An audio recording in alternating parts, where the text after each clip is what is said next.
Hi friends, అందరూ బాగున్నారా? Welcome to my channel. ఈ మధ్యకాలంలో మనం వింటున్నాం కదా, అయోధ్యలోని బాలరాముని నుదిటి మీద సూర్యకిరణాలు పడే ఏర్పాటు చేశారు అని. అసలు ఇది ఎందుకు చేశారు, దీని వెనుక ఉన్న అసలు రహస్యం ఏమిటో ఇప్పుడు మనం తెలుసుకుందాం. రాముడంటే కేవలం దేవుడు మాత్రమే కాదు. రాముడంటే భారతీయ సంస్కృతికి ప్రతీక. రాముడంటే మన సనాతన సాంప్రదాయానికి దిక్చూచి, సకల గుణాల గుణవంతుడు, సర్వమానవులకు ఆదర్శమూర్తి. ఇచ్చిన మాట కోసం రాజ్యాన్ని, అధికారాన్ని సైతం త్యజించిన గొప్ప వ్యక్తి.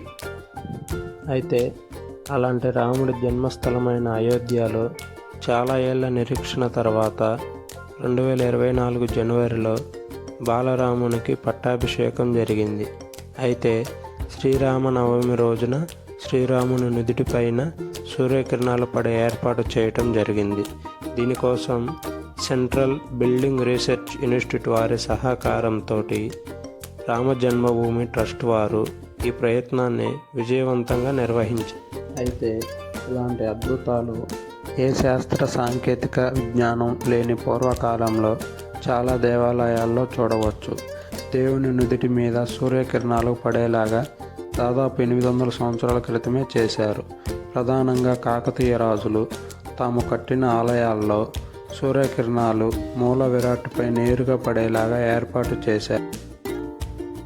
వాటితో పాటు నల్గొండ సమీపంలోని ఛాయా సోమేశ్వరాలయం, అరసవెల్లి సూర్యనారాయణ స్వామి ఆలయం, సింహాచలం, కోనార్క్, ఎల్లోరా గుహలో ఇలా చాలా చోట్ల ఉన్నాయి.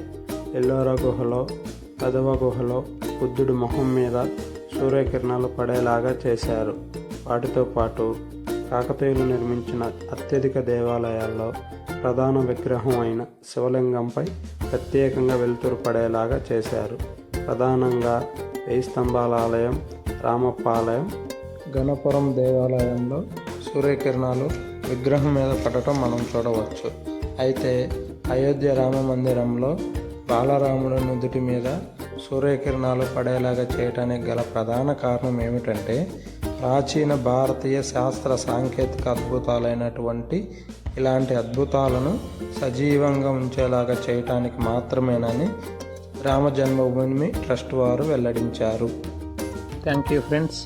నా వీడియోలు కానీ నచ్చినట్లయితే సబ్స్క్రైబ్ చేసుకొని షేర్ చేయండి. Thank you very much friends.